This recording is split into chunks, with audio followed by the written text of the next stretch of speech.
magandang tanghali po. Ito po muli si Dong Gidong at bibigyan ko po kayo ng update dito po sa ginagawang Waras Bridge. Ito po yung tulay na bumagsak nung panahon po ng bagyo ni Christine. So wasak na wasak po yan nung time ng bagyong Christine dahil sobrang taas ng tubig o yung overflow ng tubig galing po sa tubig baha. Yun po, dadaan po tayo, papakita ko sa inyo kung ano po ang update dito po sa ating ginagawang tulay. Ayan. So unang-una po, shoutout muna sa ating mga team Kapuso, may mga heavy equipment po na ginagawa. So ngayon ay hindi pa pinadadaan nito sa mga pampublikong sasakyan, pribadong sasakyan sa mga ganitong oras. May pinipili lang pong oras. Yung oras po ng sa hapon po ay 4 PM to 7 PM ng gabi. Sa umaga naman po ay 7 AM to 9 AM. So ito, kita nyo meron na malaking excavator. Yan, gustong gusto yan ni Adam, yung aking apo. Gusto makakita ng excavator. Yan po yung Waras na ilog ng Waras. May nangunguha ng kangkong doon at almost nakahubad na. Baka may meron po siya doong fishnet na mga alagang isda, baka nakakakuha siya. Okay, so ito, tignan nyo po ang ginawang temporary bridge, crane bridge po ang tawag nila dito.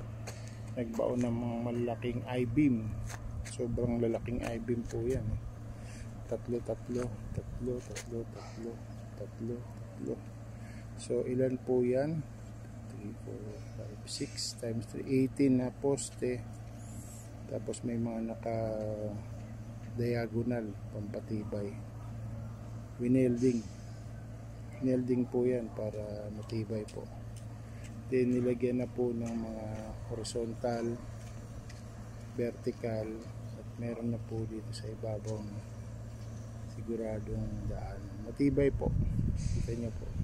Matibay. So, ganyan po. Ngayon ay araw ng linggo. Hindi po siya pwedeng ganitong oras ay hindi po siya pwedeng daanan. Hinarangan po siya actually nitong malaking excavator. Pero pag po normal na oras, nakakadaan pa po rito yung mga pampublikong sasakyan, private sasakyan, motor, bisikleta. Ngayon po ay tao, pwede po. Dadaan po tayo para pakita natin yung update dito sa ginagawa nila. Yan po yung ginawa, oh. In between po ng bakal na naka horizontal ay nilagyan ng lupa para hindi siya matagtag pag dumadaan sa sasakyan. Nilagyan po ng lupa, oh. Lupa. Then tuloy-tuloy po yung pag-construction ng malalaking poste. Kasi po gagawin itong 4 lane po, bali 8 lane bridge. Ay, nakabaw na po yung mga tower bridge.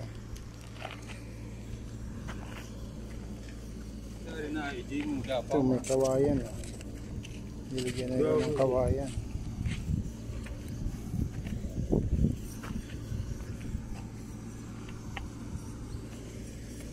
So linggo ngayon nag-overtime pa rin po yung mga trabahador at ngayon po or tanghalian kaya break time muna.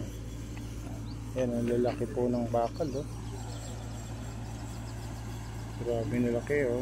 Ngayon uli nakakita ng 32 na bakal. Yan pala sa tulay pala ginagamit. 32, may 25, may 16. Yan ang ginagamit nila ngayon na 16.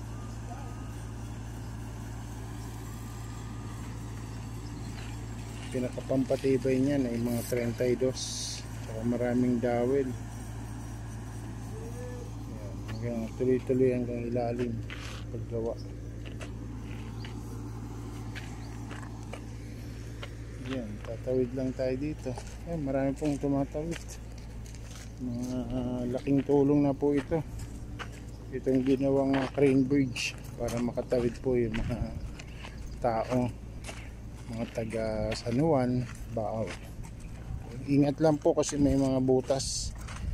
Baka hindi tumitingin yung mga tao, mahulog po yung kanilang paa. Madapa yan.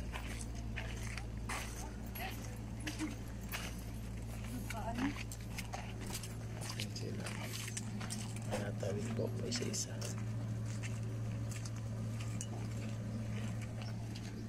Kasi ate tumawid na rin, si kuya.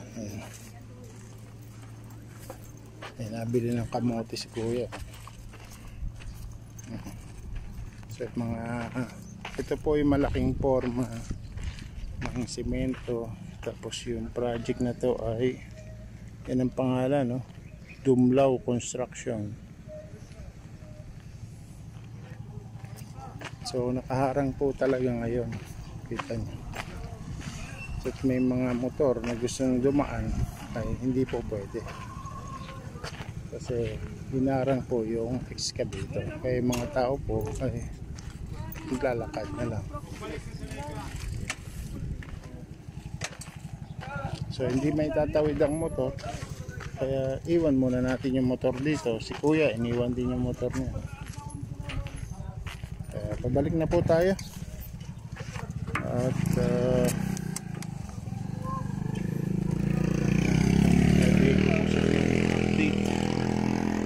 palamigin lang muna natin yung ating motor. Tulad ng gusto.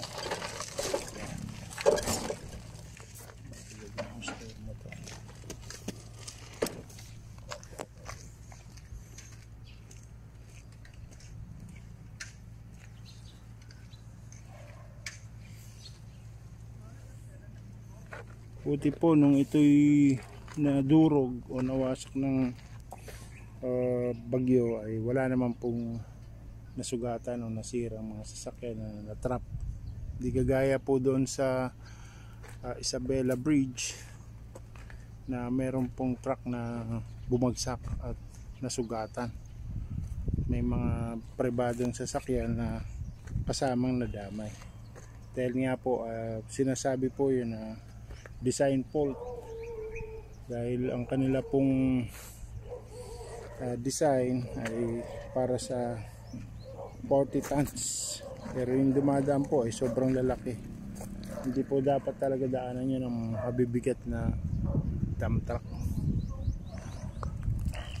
Pero naman po ay nawasak, hindi naman po dahil sa overloading. Yun po kasi ay nawasak yung Isabela Bridge dahil talagang siya po ay overload yung truck na dumadaan. Okay, medyo malamig-lamig na. Ino po tayo. Ayan po.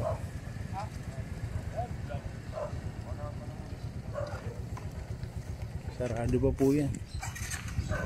Marami pong mga motorista na gustong dumaan, pero nakaharang po yung excavation. No choice.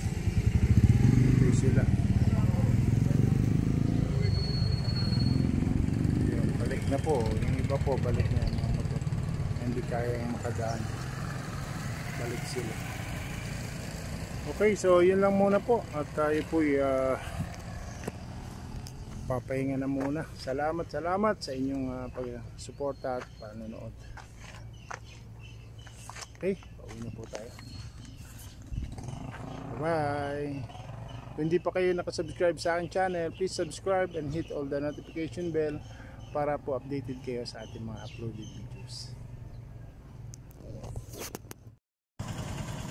Ito na po yung ating dadaan.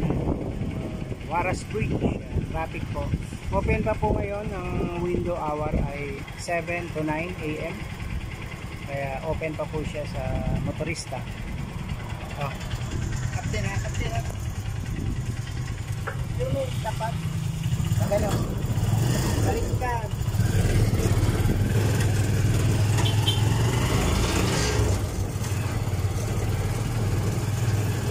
Kailan Ganun may harap ang doon. Nakaharap sa'yo eh. Saan ito haharap? Harap ko yun. Yan. Ay, lumay.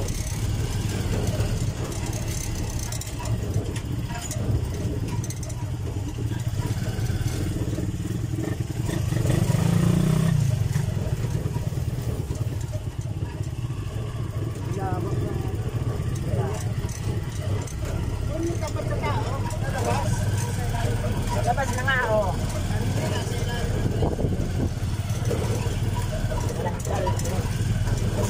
Naku mo.